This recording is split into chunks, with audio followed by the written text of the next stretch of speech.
les dernières émissions, on a fait un grand voyage dans le cosmos. On a exploré successivement le système solaire, les étoiles autour du Soleil, notre galaxie, la Voie lactée.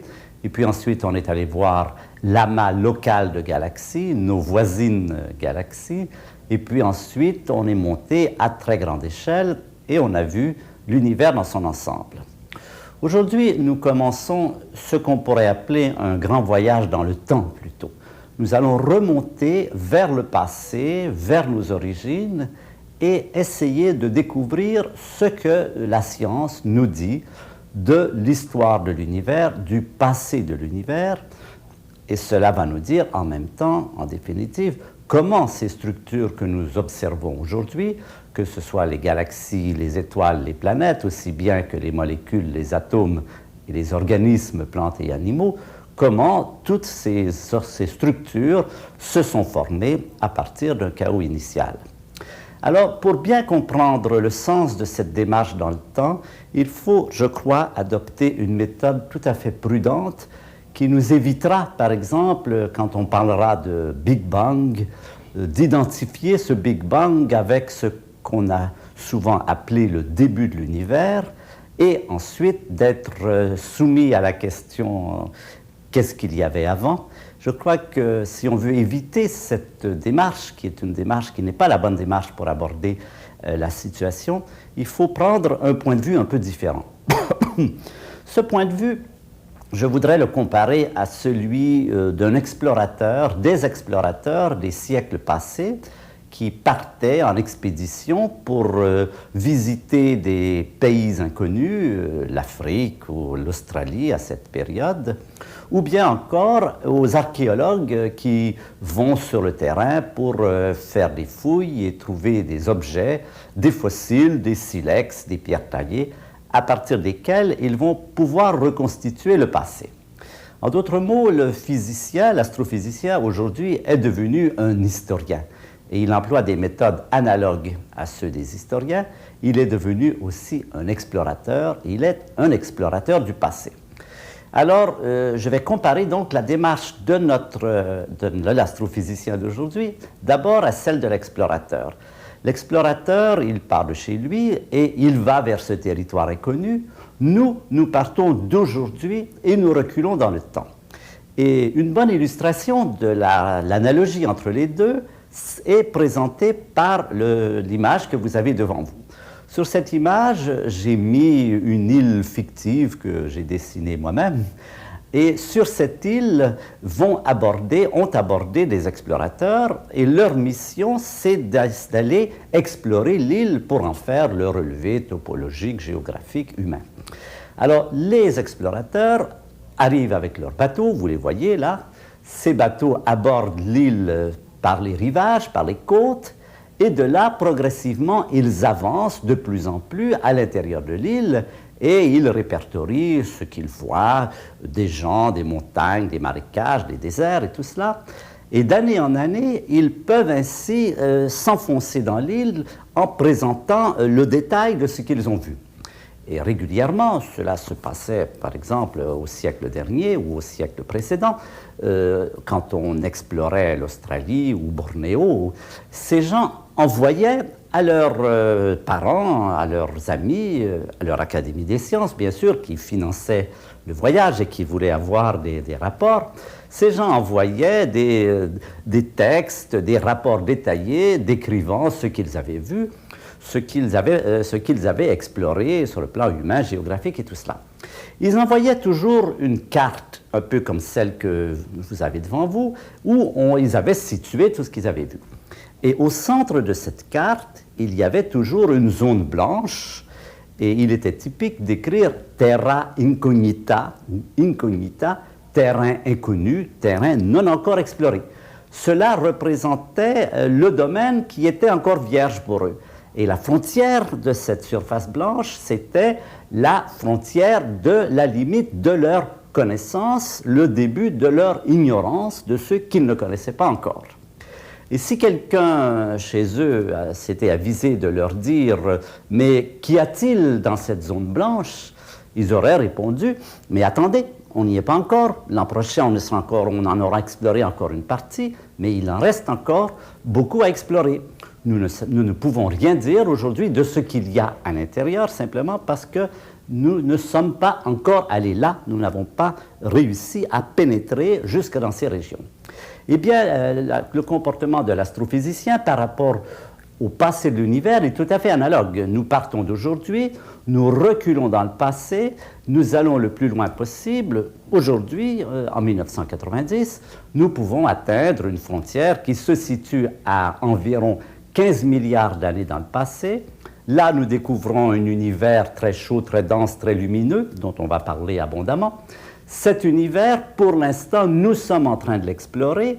Et si on nous demande qu'y avait-il avant, nous pouvons seulement répondre, comme les explorateurs, attendez, nous vous en dirons plus quand nous aurons pénétré encore plus avant dans le passé de l'univers. Nous n'avons pas encore visité cette région. D'année en année, les frontières du passé reculent. Ce que je vais vous dire aujourd'hui, je n'aurais pas pu vous le dire en grande partie il y a 20 ans. Et dans 20 ans, vraisemblablement, on en saura beaucoup plus. C'est la démarche, c'est la science en progrès, c'est la limite que nous avons atteint aujourd'hui. Alors, l'autre comparaison avec l'archéologue, qui va nous être très utile aussi, c'est le fait suivant. Quand un archéologue est envoyé sur un terrain pour étudier, par exemple, la vie de l'homme de Cro-Magnon ou la vie des Indiens qui vivaient ici en Amérique il y a plusieurs milliers d'années, eh bien, il ne peut reconstituer le mode de vie de ces gens que s'il trouve sur les lieux des fossiles.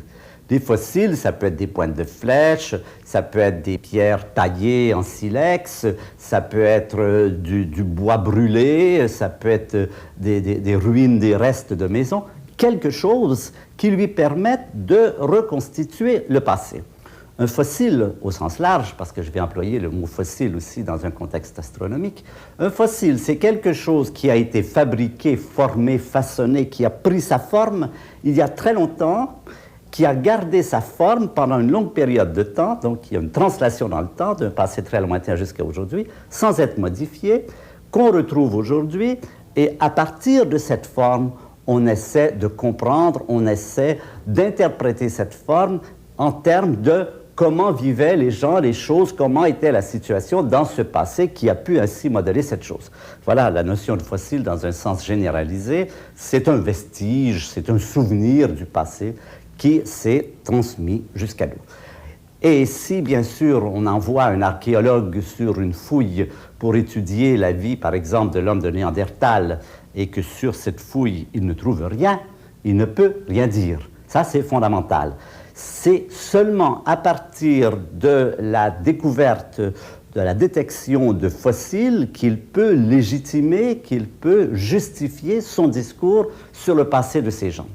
De la même façon, en astrophysique, nous pouvons remonter dans le temps à condition de découvrir des éléments, ce sera des éléments physiques, ce sera des mesures d'abondance relative de différentes particules, de différents éléments, qui vont nous permettre de reconstituer ce passé. Et si nous n'avons pas de ces fossiles, eh bien sûr, nous ne pouvons rien dire. Et c'est bien cela qui va limiter pour l'instant notre discours. Nous allons remonter jusqu'à un certain point. Et au-delà de ce point, ou bien nous n'aurons pas de fossiles, ou bien, ce qui arrive plus souvent, nous avons des fossiles, mais nous ne savons pas les interpréter. Ce n'est pas toujours facile d'interpréter les fossiles. Il faut souvent avoir un cadre scientifique qui dépasse celui que nous avons. Et c'est bien le cas en astrophysique aujourd'hui. Il nous reste des fossiles d'un passé extrêmement lointain, mais dans beaucoup de cas, nous ne savons pas interpréter, nous ne savons pas lire au travers de ces fossiles ce qu'était l'univers à cette période très ancienne. Donc ces deux comparaisons avec l'explorateur qui nous donnent cette idée d'une démarche en train de se passer et du préhistorien qui nous dit comment on peut reculer dans le temps à partir de fossiles et vont nous servir, vont nous guider tout au long de ce parcours. Pour revenir à l'explorateur, il y a une différence qui est de taille et qu'il faut mentionner. Quand les explorateurs regardaient sur leur carte la surface blanche, Terra Incognita, eh bien, d'année en année, grâce à leurs efforts, à leurs voyages, à leurs difficultés, ils arrivaient à réduire cette surface. Et cette surface s'amenuisait jusqu'au point où, un jour, deux explorateurs, par exemple, venant de directions différentes, pouvaient se donner la main et dire, voilà, maintenant, c'est terminé. L'Afrique, nous l'avons explorée complètement. L'Australie, nous l'avons explorée complètement. Bien sûr, rien de semblable n'existe sur le plan de l'astrophysique. Il n'y a pas aucune garantie que cette démarche que nous faisons vers le passé va un jour se terminer. Il n'y a aucune garantie qu'un jour la terra incognita de l'astrophysique, qui est le passé au-delà de 15 milliards d'années, pourra être complètement explorée. Nous n'en savons rien. Est-ce qu'un jour nous arriverons à remonter jusqu'à un quelconque début, jusqu'à une quelconque origine? Nous n'en savons rien pour l'instant. Donc il y a cette différence fondamentale, il n'y a aucune garantie que cette tâche sera un jour terminée. Et d'un sens, c'est tant mieux, bien sûr, pour les astrophysiciens. Ils sont certains d'avoir toujours du pain sur la planche, et croyez-moi, il y en a beaucoup. Alors, à partir donc de ce premier dessin, de ces comparaisons, nous allons maintenant remonter dans le passé. Rappelez-vous que c'est toujours notre démarche. Et cela, je voudrais le faire dans un contexte où nous prenons en considération le fait que c'est une idée relativement nouvelle dans le monde de la science, l'idée que l'univers a une histoire. Pendant plus de 2000 ans, en fait, depuis Aristote, on a vécu dans l'idée que notre univers est un univers sans histoire, un univers qui est toujours le même, qui a toujours existé, qui existera toujours. Cette idée était prévalente aussi bien chez Aristote que chez Galilée, que chez Newton, que chez Laplace, que chez Einstein, qui a été un des derniers résistants de ce point de vue, de cet univers éternel et inchangeant. Et c'est au cours du XXe siècle, vraiment, que les scientifiques, je parle bien sûr du plan scientifique, là, que les scientifiques ont changé d'opinion, et cette opinion s'est modifiée considérablement, au point qu'on a quitté cette idée qu'on avait pendant 2000 ans, que l'univers existe depuis toujours, qu'il ne change pas et qu'il existera depuis toujours, et que nous sommes passés à une réalité, à un point de vue, à une optique totalement opposée. Nous avons tous les éléments qu'il faut pour affirmer aujourd'hui que l'univers, au contraire, est un univers historique, un univers avec un passé dans lequel il était très différent de ce qu'il est aujourd'hui, un futur dans lequel il va encore changer, un univers avec une chronologie, un univers dans lequel on peut donner des dates dans lesquelles se sont passés des événements qui ne s'étaient pas passés auparavant. C'est comme l'histoire du Canada, on peut dire à telle date il s'est passé telle chose, cette chose ne s'était pas passée auparavant, cette chose va influencer l'avenir. Nous sommes dans un contexte historique et l'astrophysicien devient un historien. Alors je vais maintenant vous dire plus en détail quels sont les éléments qui nous ont permis de changer complètement d'optique, de passer de cette idée d'un univers éternel et inchangeant à un univers en évolution, nous allons dire un univers dynamique, non pas un univers statique, un univers dynamique, dans lequel s'inscrit une histoire, et cette histoire, nous en avons parlé aux dernières leçons, c'est l'histoire de comment la matière s'organise, comment des structures de plus en plus sophistiquées, complexes et performantes naissent à partir d'un chaos initial dans lequel il n'y avait aucune sorte de structure.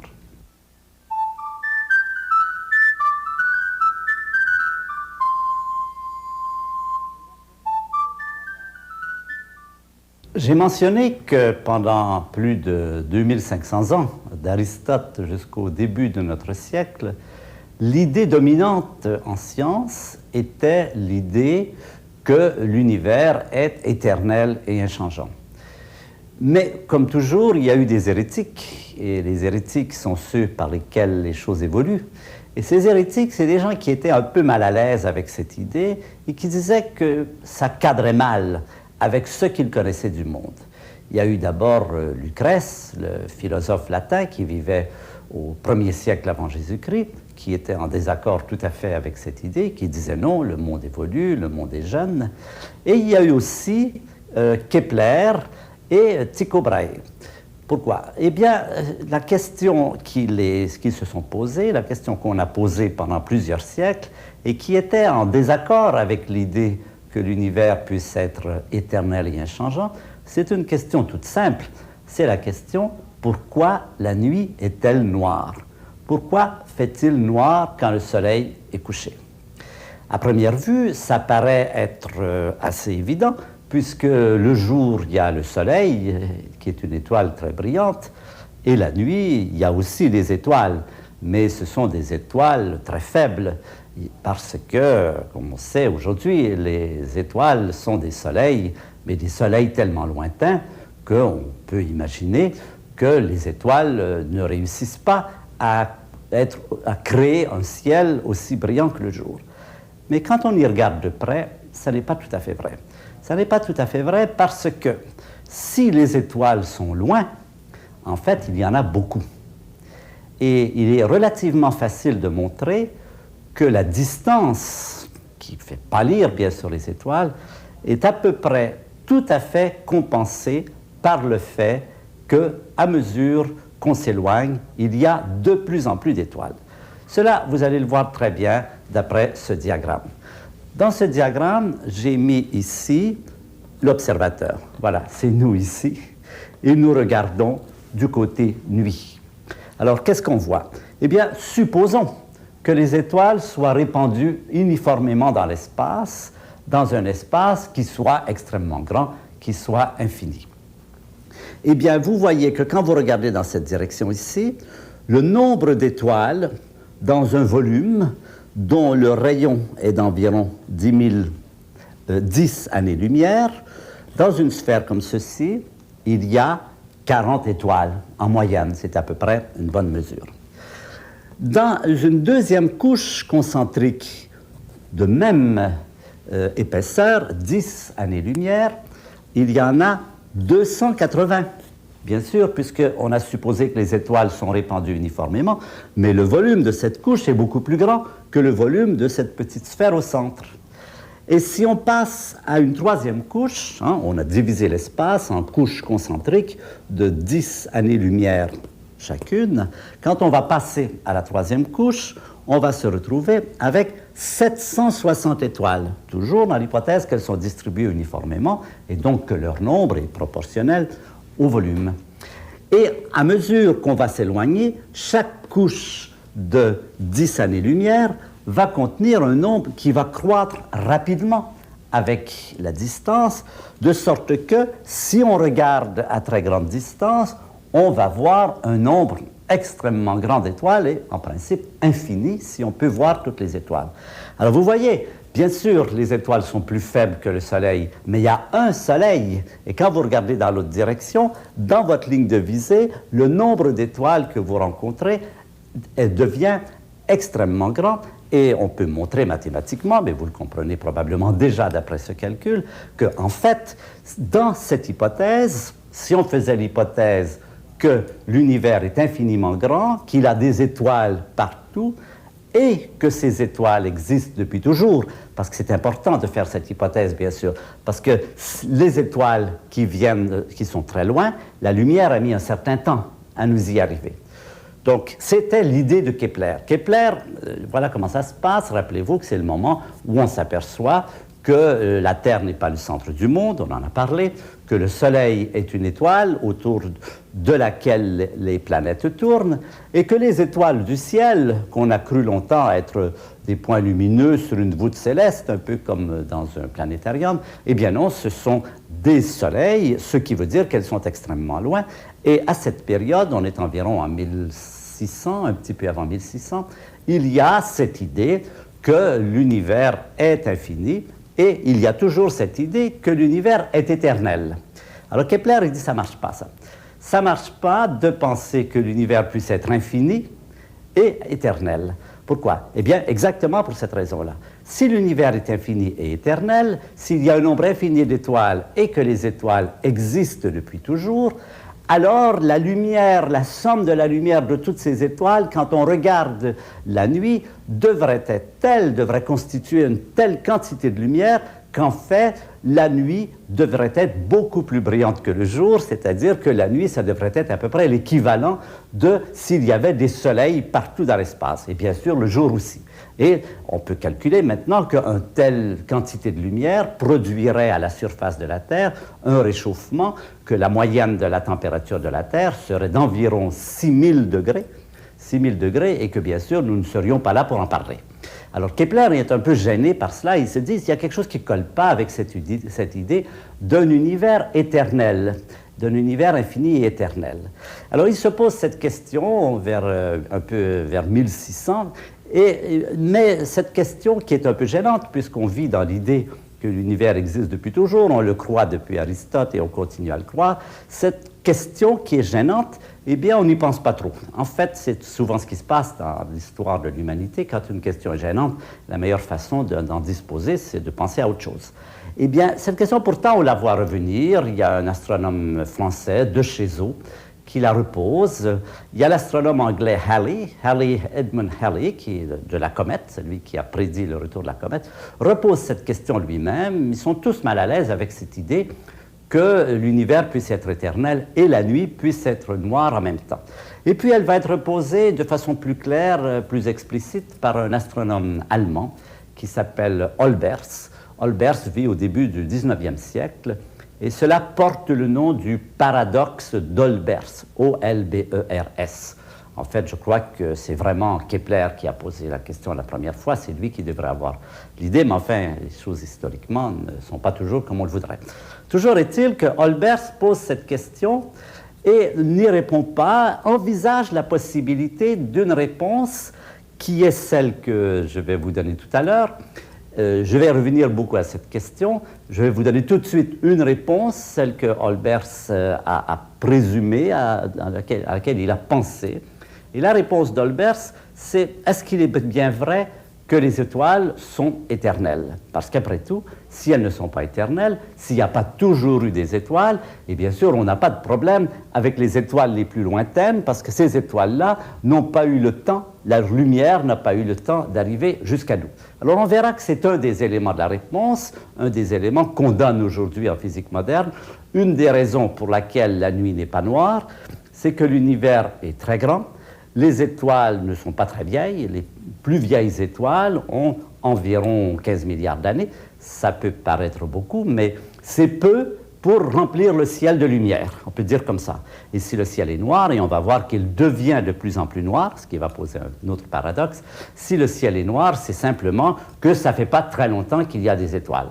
Alors, vous avez vu tout de suite, bien sûr, que cela nous met en contradiction directe avec cette idée dominante de la science qui était l'univers a toujours existé. Si l'univers a toujours existé, il y aurait des étoiles depuis toujours, et cela est en contradiction avec l'idée de l'observation que le ciel est noir. Si vous voulez, on peut faire une autre comparaison, je pense, qui explique assez bien la chose, et on utilisera cette comparaison un peu plus tard. Imaginez que vous arrivez devant un bassin qui n'a pas d'écoulement, qui n'a pas de façon de perdre de l'eau. Et ce bassin, il y a un robinet qui verse de l'eau dans ce bassin d'une façon continue. Ce bassin n'est pas plein. Vous remarquez que ce bassin n'est pas plein, il n'y a personne autour. Alors, si ce bassin n'est pas plein et que l'eau continue à être versée, votre impression la plus naturelle, la plus normale, c'est de vous dire que ça ne fait pas très longtemps, il y a quelque temps, pas très longtemps, quelqu'un est venu ouvrir ce robinet.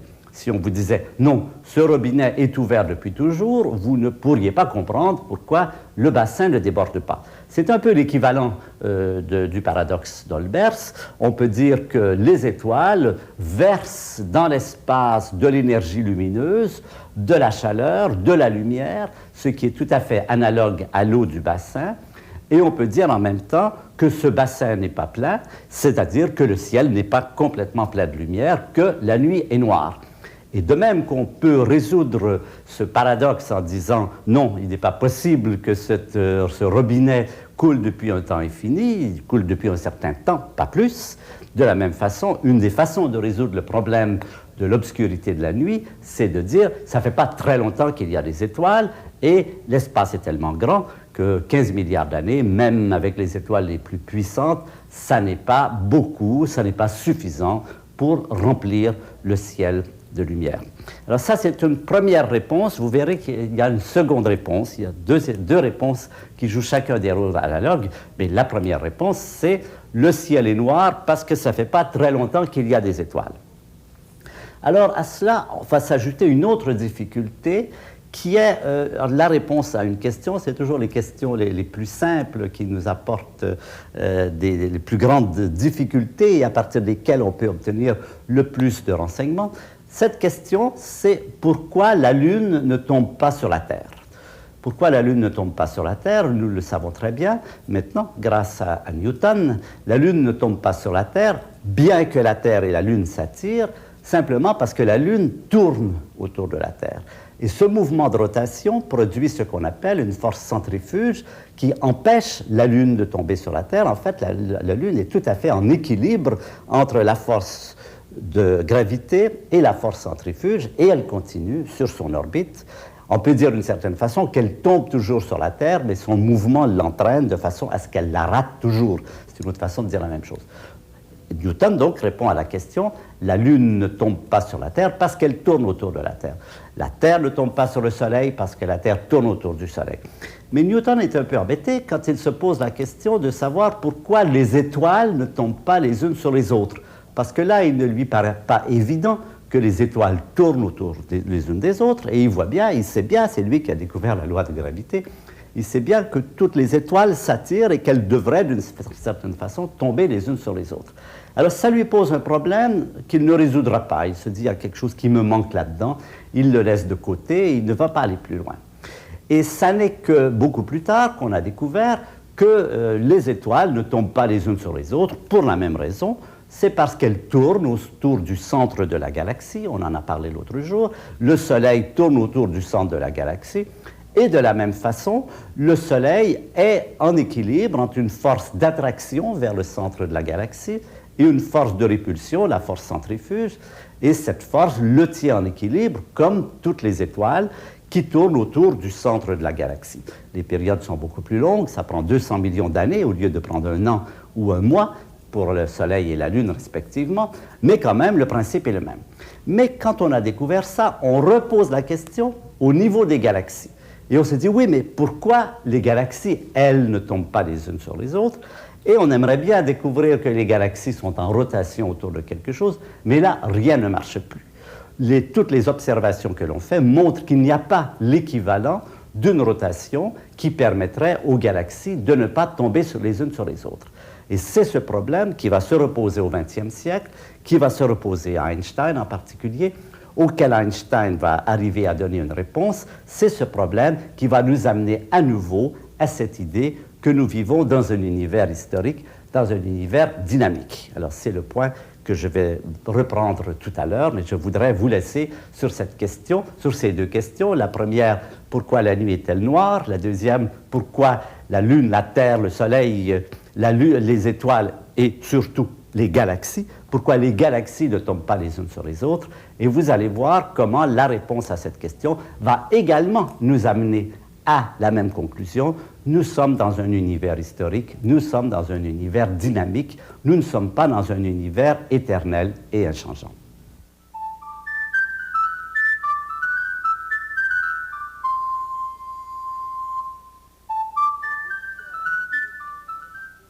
Les auditeurs attentifs auront remarqué que tout à l'heure, j'ai fait une erreur. J'ai dit « Pourquoi la nuit n'est-elle pas noire ?» alors que j'aurais dû dire « Pourquoi la nuit est noire ?» Donc, bravo à ceux qui l'ont remarqué. Et puis, nous continuons avec ces interrogations. Pourquoi la nuit est-elle noire? Et aussi, pourquoi les galaxies ne tombent-elles pas les unes sur les autres? Alors, cette question, c'est Einstein qui va la répondre dans les années 1915 environ. La première fois qu'il va faire sa célèbre théorie de la relativité généralisée, cette théorie va lui permettre de faire un modèle de l'univers dans son entier, c'est-à-dire de représenter l'univers avec toutes ses galaxies par des formules mathématiques et de prévoir quel pourrait être le comportement de ces galaxies, donc de répondre à la question, les galaxies, pourquoi les galaxies ne tombent-elles pas les unes sur les autres? Et en fait, il va arriver à une réponse étonnante qui va le surprendre, qui va le troubler profondément, qui va lui être très désagréable. En fait, il va arriver à la conclusion que les galaxies ne peuvent pas rester immobiles dans le ciel comme elles le sont. Ça, c'était déjà prévu par la force de gravité, on le savait intuitivement, mais son modèle va le prouver. Et non seulement cela, ce modèle, ces calculs, ces équations vont montrer qu'il y a deux possibilités pour les galaxies. Soit elles se rapprochent les unes des autres, soit elles s'éloignent les unes des autres. Comment se fait-il qu'elles puissent s'éloigner, bien qu'il y ait la force de gravité? Eh bien, une comparaison simple le fera comprendre. Si vous voyez un caillou dans le ciel, par exemple, eh bien, pourquoi y a-t-il un caillou à un moment donné dans le ciel? Un caillou dans le ciel, évidemment, ne reste pas immobile. Il est peut-être en train de faire deux choses. Peut-être il est en train de tomber vers la Terre, ou bien peut-être quelqu'un vient de le lancer, il est en train de monter. Il est tout à fait possible qu'un caillou monte, il suffit que quelqu'un l'ait lancé.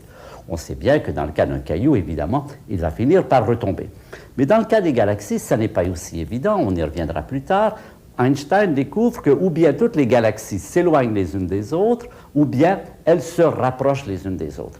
Mais cette idée qui amenait évidemment à un univers dynamique, un univers dans lequel les galaxies se rapprocheraient ou s'éloigneraient, serait un univers changeant, dans lequel dans le passé il serait différent et dans le futur il serait différent aussi. Il aurait été différent dans le passé, il serait différent dans le futur. Eh bien, cette idée ne lui plaît pas du tout parce que lui est un amateur inconditionnel de l'univers statique et il va amender ses équations d'une façon à pouvoir neutraliser ce mouvement. Cet amendement, cependant, est très arbitraire et après coup, il le regrettera amèrement quand il aura découvert, grâce au prochain chapitre de l'astrophysique, celui dont nous allons parler maintenant, que, en fait, les galaxies s'éloignent les unes des autres. Et il dira, vers les années 1930-32, c'est la plus grande erreur, la plus grande bévue de ma vie, et il a raison, il aurait pu prévoir ce phénomène extraordinaire dont nous allons parler maintenant, qui s'appelle l'expansion de l'univers. Comment est-ce qu'on a découvert l'expansion de l'univers? Eh bien, c'est entre les années 1920 et 1930. À cette époque, on commence à avoir des télescopes relativement puissants, le mont Wilson, un peu plus tard le mont Palomar, et on commence à étudier le mouvement des galaxies. Dans le passé, on a dû se contenter des étoiles parce que les galaxies sont très faibles, et là, on arrive à mesurer à la fois la position des galaxies, celle qu'on a vue aux dernières leçons, et aussi à déterminer leur vitesse. Plus exactement, on arrive à déterminer si elles s'éloignent de nous ou si elles se rapprochent de nous et quelle est la vitesse d'éloignement ou de rapprochement. Quand on fait une étude comme celle-là sur les étoiles, eh bien, on avait déjà fait de telles études, on trouve un résultat auquel on pouvait s'attendre, certaines étoiles s'éloignent de nous, d'autres s'approchent de nous, il y a tous les cas de figure, c'est un peu aléatoire dans le ciel, les mouvements des étoiles par rapport à nous sont relativement aléatoires. Ça n'est pas du tout le cas pour les galaxies. La grande découverte que Hubble fait, l'astronome américain Hubble, celui qui a donné son nom au télescope Hubble, qui, comme vous savez, ne marche pas très bien, eh bien, la grande découverte que Hubble fait, c'est que les galaxies, en fait, s'éloignent de nous. Presque toutes, sauf des cas exceptionnels, presque toutes les galaxies s'éloignent de nous. Quand vous regardez une galaxie, elle est en train de s'éloigner de nous. Comment est-ce qu'on le sait? Eh bien, l'éloignement d'un objet produit un rougissement de sa lumière. Par exemple, si cette galaxie avait une certaine lumière, si elle s'éloigne, cette lumière va être un peu plus rouge. Si elle s'approche, elle va être un peu plus bleue. Et ce phénomène de la couleur de la galaxie par rapport à ce qu'elle devrait être nous donne une mesure de sa vitesse. Eh bien, Hubble fait dans les années 1920 à 1930 cette découverte extraordinaire que les galaxies s'éloignent de nous. Et non seulement elles s'éloignent de nous, mais elles s'éloignent de nous dans un mouvement très particulier. Elles s'éloignent d'autant plus vite qu'elles sont plus loin. C'est-à-dire que les galaxies qui sont proches de nous s'éloignent lentement, les galaxies qui sont loin de nous s'éloignent très vite. Et vous allez voir un peu ce que ça donne d'après ce diagramme suivant. voilà une image de ce que découvre Hubble.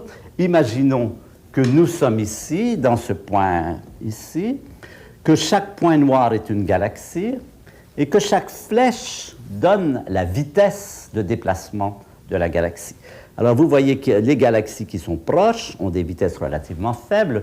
Relativement faibles, c'est toujours rapide. On parle toujours de centaines de kilomètres par seconde, de plusieurs centaines de kilomètres par seconde, de milliers de kilomètres par seconde. Et on va parler tout à l'heure de vitesses qui approchent la vitesse de la lumière, de centaines de milliers de kilomètres par seconde. Alors, vous voyez que les galaxies plus lointaines s'éloignent plus vite. Les galaxies plus rapprochées s'éloignent plus lentement. Alors, ce mouvement d'expansion pourrait nous donner l'idée, bien sûr, que nous sommes au centre de l'univers et que ce point est le centre de l'univers. En fait, il n'en est rien. Et il est facile de le comprendre. Je vais vous faire une comparaison culinaire qui va vous expliquer un peu la situation. Imaginez que vous faites un pudding au raisin. Un pudding au raisin, c'est-à-dire une pâte avec de la levure et des raisins secs, des raisins de Corinthe. Vous mettez tout cela au four et vous vous imaginez sur un raisin. Vous regardez vos collègues raisins. Eh bien, il est facile de comprendre que si la pâte a été bien préparée, tous les collègues raisins vont s'éloigner de vous. C'est ça qu'on veut dire quand on dit que la pâte lève. Les collègues raisins s'éloignent de vous et s'éloignent d'autant plus vite qu'ils sont plus loin. Si maintenant vous comparez les raisins aux galaxies, vous comprenez cette image de ce que Hubble a observé. C'est ce mouvement d'expansion. Il est tout à fait analogue à ce qui se passe dans un four quand vous faites cuire un pudding au raisin. Alors, quant à l'idée que nous serions le centre du monde ou qu'il y aurait un centre du monde, eh bien, il est facile de comprendre que même si un raisin donné voit tous les autres raisins s'éloigner de lui, tous les autres raisins, quand ils regardent autour d'eux, voient exactement la même situation. Donc, vous voyez que c'est un point de vue qui n'est pas, il n'y a pas telle chose qu'un raisin central. Chaque raisin voit ce qui se passe, chaque galaxie voit ce qui se passe et voit quelque chose d'analogue. Une différence importante, bien sûr, c'est que le pudding raisin a nécessairement une dimension qui n'est pas infinie, puisqu'autrement on ne pourrait pas le mettre au four. L'univers, au contraire, a vraisemblablement une dimension infinie. C'est ce que l'on pense aujourd'hui, bien qu'on n'en ait pas la certitude. Alors, cette image ici, donc, c'est l'image que découvre Hubble dans les années 1920, entre 20 et 1930, et qui est confirmée par la suite. Et nous avons maintenant des données extrêmement précises qui nous permettent de poursuivre cette étude et d'aller beaucoup plus loin. Un diagramme comme celui-ci est un diagramme qui est l'équivalent précisément de ce que j'ai dit tout à l'heure. Imaginez qu'ici, nous avons une échelle de distance. C'est gradué en d'autres choses, mais ça n'a pas d'importance. Pour nous, c'est la distance entre nous et des galaxies. Alors, par exemple, une galaxie est un point ici. On va la mettre à sa distance, et ceci, c'est une échelle de vitesse. Eh bien, la découverte de Hubble, qui a été poursuivie bien au-delà, c'est le fait que si vous mettez toutes les galaxies que vous connaissez en un point représentatif de leur distance et de leur vitesse, cette courbe est assez clairement une droite qui s'élève de façon linéaire. Et cette courbe vous dit très exactement la même chose. Plus les galaxies sont loin, plus elles vont vite. Donc voilà ce qu'on appelle l'expansion de l'univers. Alors qu'est-ce que ça veut dire, expansion de l'univers? Est-ce que ça veut dire que l'univers devient de plus en plus grand? Non. Comme on ne connaît pas, comme je vous ai dit, la dimension de l'univers, et qu'il est possible, après tout, que cet univers soit infini. Le fait de devenir de plus en plus grand ne veut pas dire, le fait que des galaxies soient en expansion ne veut pas dire qu'il devient de plus en plus grand. Il est évident que si l'univers est infini, l'infini ne peut pas devenir plus grand. L'infini, ça reste l'infini indéfiniment, et comme on dit, 10 fois l'infini, c'est toujours l'infini. Ça veut dire quoi, l'expansion de l'univers? Ça veut dire que quand vous prenez n'importe quelle paire de galaxies, n'importe où dans l'espace, que vous les observez, elles sont en train de s'éloigner. Ça veut dire que si vous prenez n'importe quel triplet de galaxies, 3 galaxies, vous faites un triangle, vous regardez ce triangle est en train de croître en surface, bien que les angles entre les droites de ce triangle restent toujours les mêmes. C'est un phénomène local. À chaque endroit, les galaxies s'éloignent les unes des autres de cette façon. Et comme l'univers est infini, eh bien, il y a de la place pour tout le monde. On peut, localement, les galaxies peuvent s'éloigner les unes des autres sans jamais que ça coince. Le problème qui se poserait, c'est si l'univers était fini, on dirait, mais qu'est-ce qui arrive au coin? Eh bien, là, on pourrait dire, ça coince. Mais comme l'univers est infini, il y a de la place pour l'expansion. Je voudrais maintenant vous présenter une image qui va vous décrire un peu mieux ce phénomène. Ce phénomène, maintenant, va être utilisé, va être fondamental dans l'étude de la cosmologie, parce qu'on va se dire, et c'est là un des raisonnements que fait Gamow, un des grands physiciens de notre époque, il se dit ceci: cette histoire d'univers qui est en train de devenir, d'être en expansion, peut nous servir pour remonter dans le passé. Rappelez-vous qu'on est toujours en train, comme des explorateurs, de chercher comment remonter dans le passé. Comment remonter dans le passé? Eh bien, il se dit, on va tourner le film à l'envers. On va tourner le film à l'envers et on va se dire que si les galaxies s'éloignent aujourd'hui, eh bien, si on tourne le film à l'envers, on devrait voir des galaxies qui se rapprochent les unes des autres. Ces galaxies vont se rapprocher, donc on va arriver à un univers de plus en plus dense, et cela va être notre filon pour remonter le temps. On va se poser la question de savoir qu'est-ce qui se passait dans un temps très lointain. Alors là, il y a un petit problème qui est subtil et que je voudrais vous illustrer avec cette figure, parce qu'on arrive facilement à l'idée que si les galaxies se rapprochent les unes des autres, elles vont se concentrer en un point. En fait, ce n'est pas tout à fait exact, et là, ça va vous demander un peu de gymnastique intellectuelle que je vais essayer de vous représenter par les dessins que vous voyez là. Regardez les trois dessins, regardez celui de droite. Là, j'ai fait comme un petit univers à une dimension. Cet univers, il est donné, chaque galaxie ici est présentée par ses droites, ses graduations sur une règle. Alors l'expansion amène, voyons, on passe de la première à la deuxième à la troisième, c'est la même règle, mais les distances entre les graduations s'éloignent. Alors maintenant, revenez dans le sens inverse, on tourne le film en sens inverse, et on va passer de la troisième à la deuxième à la première. Alors vous voyez comment les points se rapprochent, mais vous voyez que même s'ils se rapprochent, si l'univers est infini, jamais nous allons les retrouver tous ensemble. Pourquoi? Parce qu'il en vient toujours. Dans notre fenêtre ronde que nous regardons, nous avons de plus en plus de points, et plus on va poursuivre cela, plus on va retrouver des graduations qui vont être proches les unes des autres, donc un univers toujours plus dense, mais jamais tout cela ne va se concentrer en un point. Il suffit que cette règle s'étende à l'infini pour qu'il y ait toujours la possibilité d'avoir de nouvelles règles. De la même façon, quand nous regardons un champ du ciel et que nous remontons dans le passé, il y a toujours des nouvelles galaxies qui arrivent, et donc il n'y a jamais cette concentration centrale qu'on aurait pu supposer au début. Alors, ce n'est pas très facile à comprendre. Ça, il faut s'y attendre. Quand on passe à la cosmologie, il faut s'habituer à faire des exercices avec son imagination. Notre imagination, elle a été fabriquée, elle s'est modelée à partir d'une réalité à notre échelle.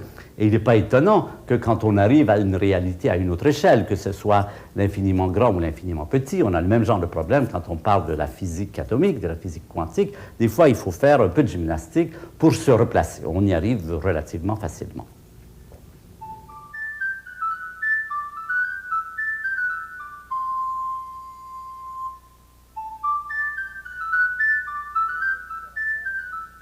Les explorateurs des terres nouvelles avaient une stratégie qui marchait très bien quand ils voulaient pénétrer dans leur continent, c'était d'aller à contre-courant. C'était de prendre les rivières ou les fleuves à leur embouchure et de toujours remonter le courant. Nous allons faire la même chose grâce à Gamow. Gamow nous dit, si on veut reconstituer le passé de l'univers, il faut tourner le film de l'univers à l'envers, tourner le film de cette expansion à l'envers, et aller vers une contraction. Et cette contraction va nous permettre d'explorer le passé très ancien de l'univers. Alors cela, on va l'illustrer par un diagramme que vous voyez ici. Ce diagramme, on va simplement mettre un axe de temps. Et le temps va comme ceci. Et je mets aujourd'hui ici. Vous voyez, je ne suis pas parti d'un temps zéro, parce que je ne sais pas s'il y a telle chose qu'un temps zéro. Pour moi, le temps zéro, c'est aujourd'hui, et nous allons remonter comme ceci. Et pour remonter, nous allons nous servir d'une observation. Cette observation, c'est simplement l'observation des galaxies dont Hubble nous a parlé. Nous allons définir une échelle de distance que nous allons appeler R, grand R. C'est la distance entre deux galaxies. Alors, on prend deux galaxies ici, n'importe quelles deux galaxies, à un moment donné, et on dit, aujourd'hui, ces deux galaxies sont sur cet axe vertical en ce point-ci. Qu'est-ce que Hubble nous a appris? Il nous a appris que cette distance est en train d'augmenter. C'est bien ça, la découverte de Hubble fondamentale. Cette distance augmente. Si on regardait plus tard, les galaxies seraient plus loin. Bien sûr, Gamow nous dit, oui, mais nous allons aller en sens inverse et nous allons dire, cette distance-ci était plus faible dans le passé et nous allons essayer d'explorer le passé justement à partir de là. Et là, il va utiliser toutes les connaissances que nous avons en physique. Nous savons en physique, par exemple, que quand on comprime un gaz, il devient de plus en plus chaud. C'est le principe des réfrigérateurs, c'est le principe des pistons de voiture. Un gaz chaud se détend, un gaz chaud se détend et se refroidit, et un gaz que l'on comprime se réchauffe. Donc Gamow se dit, l'univers dans le passé devait être plus chaud. Et il montre que la relation entre la température et la distance entre les galaxies est très simple. Elle est exprimée par ceci, ce qui veut dire la température est inversement proportionnelle à la distance. Ce qui veut dire que quand deux galaxies étaient 2 fois plus proches qu'elles le sont aujourd'hui, la température de l'univers était 2 fois plus élevée. Vous voyez que c'est très simple. Il suffit donc d'inverser le rayon, ce qui veut dire que si la distance entre deux galaxies. Ce qui veut dire que si on arrive à mesurer la température de l'univers aujourd'hui, et vous verrez comment on y arrive, je l'expliquerai un peu plus tard, si on arrive à connaître la température de l'univers aujourd'hui, on peut, de la même façon que Hubble nous a appris que la distance entre les galaxies diminuait dans le passé, était plus faible dans le passé, on arrive à la conclusion que la température de l'univers devait être plus grande dans le passé, donc on arrive à un univers plus chaud, encore une fois à l'image du piston ou du frigo, et on va essayer de remonter le passé dans cette idée que l'univers était plus chaud et aussi plus dense, bien sûr, parce que comprimer un gaz, c'est augmenter sa densité. Il est facile de comprendre que dans le passé, la densité de galaxies dans un volume donné, le nombre de galaxies dans un volume donné, devait être forcément plus grand puisqu'elles sont en train de se diluer. Alors ça, c'est le premier raisonnement de Gamow. Le second raisonnement, c'est aussi un raisonnement qui est basé sur la physique. Il se dit, plus un corps est chaud, plus il brille. Ça, c'est une chose que nous connaissons très bien en physique et que tout le monde connaît aussi. Vous avez sans doute vu un jour du métal en fusion dans une forge, dans une fonderie, et vous savez que le métal en fusion brille, que le fer, quand on le porte à 1000 ou 2000 degrés, devient lumineux. Il est d'abord rouge sombre, et puis ensuite, si on continue à le chauffer, il devient orange, il devient jaune, et il va remonter l'arc-en-ciel, et si on arrivait à le chauffer suffisamment, il deviendrait bleu, et puis violet, et puis ultraviolet. Donc, cette connaissance de la physique, plus un corps est chaud, plus il émet de la lumière. Cette lumière n'est pas toujours visible. Notre corps, à nous, émet de la lumière, mais c'est une lumière qui ne nous est pas visible, c'est de l'infrarouge. Les chats voient très bien, nous voient la nuit, parce que nous sommes des émetteurs d'infrarouge, les serpents, et aujourd'hui, on fait des lunettes très utilisées par les militaires qui permettent de voir les hommes par le fait qu'ils émettent un rayonnement infrarouge. Quelle que soit la température d'un corps, il émet toujours un rayonnement. Plus cette température est élevée, plus ce rayonnement est intense, plus la longueur d'onde est courte, et quand la température est plus froide, le rayonnement est beaucoup plus faible. Mais de toute façon, c'est une règle générale, il y a une relation entre la température d'un corps et la couleur, le rayonnement qu'il émet. Donc Gamow se dit, cet univers du passé, qui était de plus en plus chaud, devait également être de plus en plus lumineux. Et il arrive à la conclusion que l'univers, dans le passé, devait émettre un rayonnement qui devait être d'autant plus intense que la température était élevée. Bien sûr, il ne sait pas à cette période jusqu'où la température de l'univers a été, mais il se dit, nous allons essayer de trouver, d'avoir des preuves, des fossiles, voilà, toujours la notion de fossile. Est-ce que nous avons des preuves? Est-ce qu'il reste quelque chose de ce lointain passé qui nous permettrait d'affirmer que l'univers a été à au moins, par exemple, des milliers de degrés, des millions de degrés, des milliards de degrés? Vous allez voir que nous avons toute une collection de fossiles qui nous permettent de remonter progressivement et d'arriver à l'idée que l'univers a été à des milliards et milliards de degrés. Eh bien, nous allons maintenant aborder le premier fossile, c'est celui qui a été prévu justement par Gamow. Ça se passe environ en 1948. En 1948, Gamow, en regardant tout ça, dit, et avec les raisonnements que je vous ai présentés, dit, s'il est vrai, si c'est vrai cette histoire d'univers en expansion, en refroidissement, parce qu'il y a encore beaucoup de résistance, la plupart des gens ne croient pas, ils se disent il y a un truc, on a mal interprété la couleur des galaxies. C'était tout à fait normal de contester cette idée, elle était tellement hérétique, elle était tellement extravagante par rapport à tout ce qu'on avait cru depuis 2000 ans. Il est normal qu'on conteste de nouvelles idées et qu'on cherche à avoir des preuves avant de les adopter. Bien, Gamow se dit, soyons courageux, supposons que cette idée soit correcte, qu'est-ce que cela implique? Eh bien, il dit, cela implique donc que l'univers a été très chaud, très lumineux, et il se dit, mais cette lumière qui existait au tout début, qu'en est-il advenu? Et il fait quelques calculs, et il montre que cette lumière ne peut pas avoir disparu, et qu'elle a dû se transformer cependant, que le refroidissement de l'univers a dû transformer cette lumière, et il dit elle doit exister encore, elle doit être répandue dans l'univers de façon homogène, puisque c'est un rayonnement à l'échelle de l'univers, et c'est une lumière qui ne peut pas être visible avec nos yeux, mais qui doit être détectable avec des radiotélescopes, et il prévoit que ça doit correspondre à peu près à des ondes, ce que nous appelons des ondes millimétriques. Les ondes millimétriques, ce sont les ondes qu'utilisent aujourd'hui les radars, qu'utilisent aujourd'hui la télévision, par exemple. Et il dit qu'il doit y avoir dans l'univers un rayonnement homogène de longueur d'onde millimétrique, c'est-à-dire à peu près 1 millimètre de longueur d'onde. Ce rayonnement n'est pas visible à nos yeux, mais sans doute que si on met sur pied des radiotélescopes appropriés, on devrait pouvoir le détecter. Et ce qui est extraordinaire, ça montre jusqu'à quel point il y a eu de la résistance à cette idée de changement d'idée, de changement de paradigme, comme on dit aujourd'hui. Le paradigme, c'est ce que tout le monde admet sans en discuter, c'est ce que tout le monde ne remet pas en cause, c'est ce que tout le monde pense être évident. Et souvent, comme vous savez, l'évidence s'avère être simplement des préjugés. Tout le monde est convaincu que l'univers est éternel et inchangeant, sauf quelques hérétiques dont j'ai parlé. Et c'est donc pourquoi on n'écoute pas beaucoup Gamow quand il dit cela. Et c'est malheureux, parce que quiconque dans les années 50 ou début 60 aurait dit, eh bien après tout, il n'y a qu'à essayer. Il y avait déjà la technologie qu'il fallait, et il aurait découvert ce qu'on a découvert en 1965, ce rayonnement fossile qui est précisément ce que Gamow avait prévu.